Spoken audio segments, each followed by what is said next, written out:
What's up everybody, it's Joe here with Joseph Blake Photography, and in today's video we're going to be talking about announced firmware updates that are going to be coming from both Canon and Sony that will have huge impacts on their cinema line cameras, and it tells us a little bit about what they're looking at in the future. So let's jump in.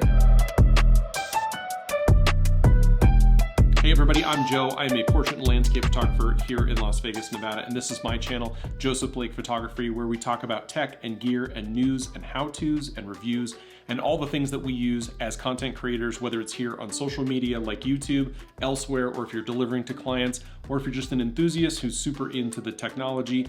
This is where we talk about that kind of stuff. So you're into it, I'd appreciate it if you hit the subscribe button. And if at the end of the video you think that I've done a good job, I'd really appreciate it if you hit the like button. Social links down below, as well as a list of all the gear that I use. Go ahead and check that out. But let's go ahead and jump into talking about these updates that are coming from both Sony and Canon. So I don't know if this was coordinated or if this is just one PR department fighting against another. It's pretty uncommon for us to see Sony and Canon both make news announcements in the same week about the same things. So this is pretty interesting to see come across the wire. So first, I want to talk about the Canon updates. Then I want to talk about the Sony updates and what that means for the future. And then I want to talk a little bit about what I think this means generally for kind of cinema cameras in general from both of these manufacturers. So what we have from the Canon side is pretty much an update to almost every cinema camera that is currently available. In some cases adding some features and also adding just some quality of life improvements. And these are firmware updates that we should be expecting next month. And in addition to the changes, and in addition to the updates to the cameras themselves, the new camera control app version 1.2 will also be made available around the same time in the App Store and Play Store. And what's really nice is that Canon's been clear to say that these updates are specifically as a result of customer feedback, which tells us that they're listening, right? These are things that they've paid attention to. They got a lot of customer feedback, both from the R5 Mark II release and from the R1 when it was in the hands of professionals before it was officially announced. And they take that information and they run with it, which is good to know. The one item that pretty much exists in every single one of these camera updates is the inclusion of Frame.io integration, which is that cloud-based solution that we talked about in a previous video that allows content creators and camera folks to take their content and immediately have it available for things like editing and composition, comments, culling, all those types of things. Frame.io is a cloud-based solution for that, and now there's more deeper integration for that service now available in all of the cinema cameras. The other thing that's coming to pretty much all of these cameras are updates for support for the newly announced VCM lenses. So that's the 24mm 1.4, the 50mm 1.4, and the new RF70-200 f2.8 ISLZ USM, or is it USMZ? Now these cameras will include full support for those new lenses. But let's get into the specific features of each camera and what's being added, starting with the EOS C400. And the first thing right off the bat, which is I think kind of the coolest thing that we're seeing, and I'm glad to finally see it on a Canon camera, I wish we had it on more Canon cameras, is that the C400 will be getting an anamorphic 1.5x D-squeeze. If you're not familiar with anamorphic lenses, traditionally when their light hits the sensor, it's kind of squeezed together and it has to be pulled back out to fit the traditional widescreen format frame. And normally that's something that you would do in post, which kind of makes it tough because then when you're looking in the viewfinder, you're looking at this weirdly squeezed image. And what it will do now digitally is de-squeeze it as it records in the camera. Additionally, on an assignable button, there will now be a function to turn down a pull-down function to maintain ISO and shutter speed and aperture, but you'll be able to pull down the total amount of gain on the camera to be able to keep your exposure without having to modify some of your other exposure triangle configuration settings. And this really cool part about this is that it'll be just a button, so you can hit a single button in order to make that change. They're also adding a 1080p output or monitor output for HDMI. Moving on to the C80, it will also be getting obviously all of the other support that the other cameras are getting, but in that 1080p mode, it will also be available via both SDI and HDMI out, that 1080p monitor mode. And when using the crop function, or as they're calling it, the digital teleconverter, on the camera, there'll now be an icon displayed on the screen so that you can see if you're actually cropped in. That feature is now also being added to the C500 Mark II and C300 Mark III, so that you can see when you're using a digital teleconverter on those cameras. Also being added to the C70. So these cameras that they are adding these features to, these are not spring chickens. They have gone back quite a bit to add these features, which is honestly very nice to see. A lot of people are heavily invested in the Canon cinema line. These cameras are used day in and day out in production fleets, and honestly, it's really a nice thing to see that that is happening, and it's going to be happening like right now. The C70 is also getting support for the RF 17 to 120 Cineservo lens. I had to look this thing up. This thing is huge. I'll put a picture on the screen. I didn't even know that this existed. But obviously, I'm not doing as much cinema work as I am photography. This was an interesting piece of kit to take a look at. And now we come to the R5C, which I thought was like dead, right? They're like, we've got the R5 Mark II. It's got all the new cinema features. We don't need to worry about the R5C anymore, but that camera is still kicking. This update also includes support for that Cineservo lens for the R5C. They've added a new subject tracking trigger, and they've added the ability to finally to be able to drag your frame location and slide it around to find your where you want to be on the R5C. And last but not least, the XF605 camcorder, which I also had to look up. This is a camcorder with a 1-inch 4K sensor that shoots 4K 422 10-bit video, and it's getting improvements to its lens focusing, responsiveness, as well as control over headphones. And it is also getting the digital teleconverter icon when activated feature added. So are these mind-blowing things? No. But it really points to the fact that Canon is not only responding to customer needs, to customer feedback, but also they seem to be pretty open to the idea of continuing to support relatively older hardware with firmware updates well into the release of the next generation, which is really, really nice to see. So now let's talk about what we have from Sony. Now, correct me if I'm wrong, and maybe this is just social media bias, but I see a lot more folks using Sony cinema cameras when it comes to like the social media space, Instagram, YouTube, that sort of thing, and small form creation. I see a lot more like FX30s and that sort of thing out there. So excited to see kind of similar news from Sony, which is not only that they will be updating their cameras, but updating them really far into the future.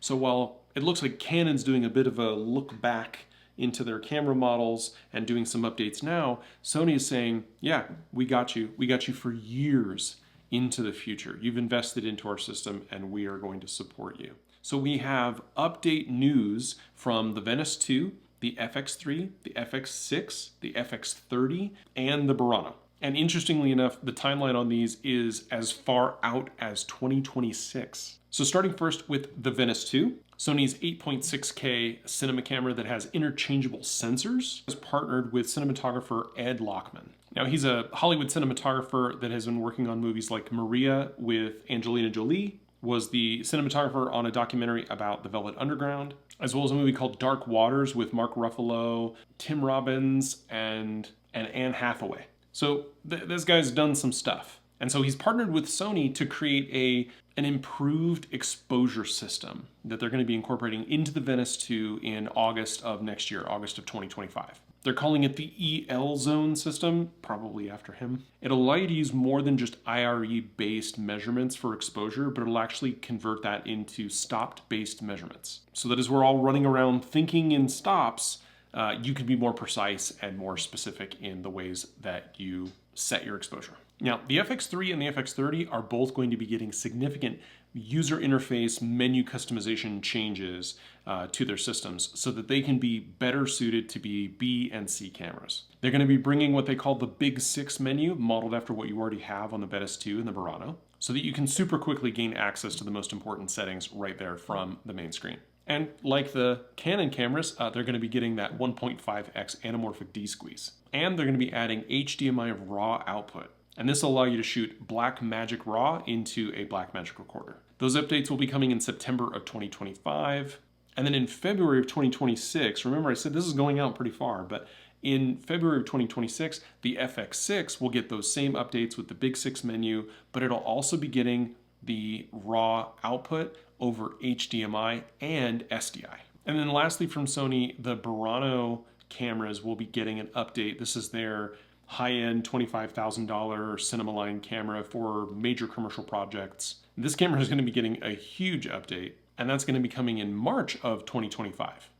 So this one's coming pretty soon. First, it'll offer a 3.8K 120 frame per second cropped mode, as well as a new option for 24 frames per second in the XOCN mode, which is their kind of versatile format developed by Sony. So it's a 16:9 format. It gives you a lot of detail, but it doesn't give you gigantic file sizes. It will also have a cinematic D-squeeze for anamorphic lens. This is a 1.8x D-squeeze. And they're also adding monitoring options for SDI out for both XAVC and XOCN. They're adding gamma assist into the viewfinder, making it easier to get your S-Log3 footage exposure correct, as well as a bunch of other controls for dynamic lighting. So now kind of moving past those and looking at both of those announcements, not only is it really strange that we're getting it at the same time and that we're getting it sort of from both companies for very similar things, the fact that both Sony and Canon are putting a ton of updates into their already released, existing, relatively matured cinema cameras really kind of telegraphs one thing from these companies, which is these products aren't going anywhere. We support you and the users of these products, and we understand that the people who use these things, who use these tools, are important to us. The bottom end of the camera line, right, the entry level, the cheap stuff, really, has been cannibalized so heavily by things like smartphones and less expensive cameras, or older cameras in some cases in the used market, that maybe finally they're starting to see that this kind of middle zone of pros, right? These aren't folks that are running around with ARRI Alexas, but they're not necessarily shooting on, 70Ds either. They're working every day on projects and on production and on creating content that makes them money, and they're using Canon or Sony equipment to do it. And I've always felt like that segment of the industry has actually gotten the least amount of love, that it's always like the mass volume cheap stuff or the super, super expensive stuff that it's like, yeah, you're spending $80, $100, $120,000 on this camera, or you're renting it or whatever. That's where you're going to get the support. Or we just want to make sure that we give the, the features or the marketing love to the cheap, fast cameras that people are going to put, under the Christmas tree. So I'm super excited to see these updates, and I'm glad that we're seeing continuous improvement in these products. The silicon in these cameras is so capable that if they didn't continue making iterations, I would be disappointed. It would really be a waste, because I really do think there's a lot of headroom in these cameras and in these systems. So I would say that if you are a cinema user in both the Canon or the Sony ecosystems, you're sitting in a good spot, and it looks like you're getting, if you can be patient for the for the Sony stuff, it sounds like we're in a pretty good place with the technology there. Now, real quick, before you click off the video, before you go, before I do the standard thanks for watching stuff, I want to mention that I am now actively working on rebuilding my Instagram presence, and I've been posting a couple of just short videos, short reels of some of the Lightroom edits that I do in some of the portrait and landscape videos that I've been doing. And I would love to get your input on that. Let me know what you think of those. I'll be posting a couple of more in the coming weeks. I try to put 1 or 2 out a week on those. Let me know what you think of those. I'm really kind of curious. And I'd really appreciate it if you follow me over on Instagram. I started from scratch this year, and I've only got a little over 100 followers, while I have 15,000 subscribers here on YouTube. Thank you everyone for that. By the way, we've hit 15K. That was the goal for the end of the year. Now I'm gonna hopefully hit 17K at the end of this year. That helps me just really get access to more things to create better content for you, whether it's more information and news, more products to review, and more opportunities to take those products and my equipment into exciting places to do reviews, to do videos, and to take photos and show them to you. So unfortunately, the currency of the day is social media clout, and my Instagram account is pretty sad. But appreciate it if you all could help me out there. If you're not aware, I had a pretty decent Instagram following, but while my daughter was being born, right, we were in the hospital for that for a couple of days. My phone blew up with emails from Meta saying, hey, was this you? Was this you?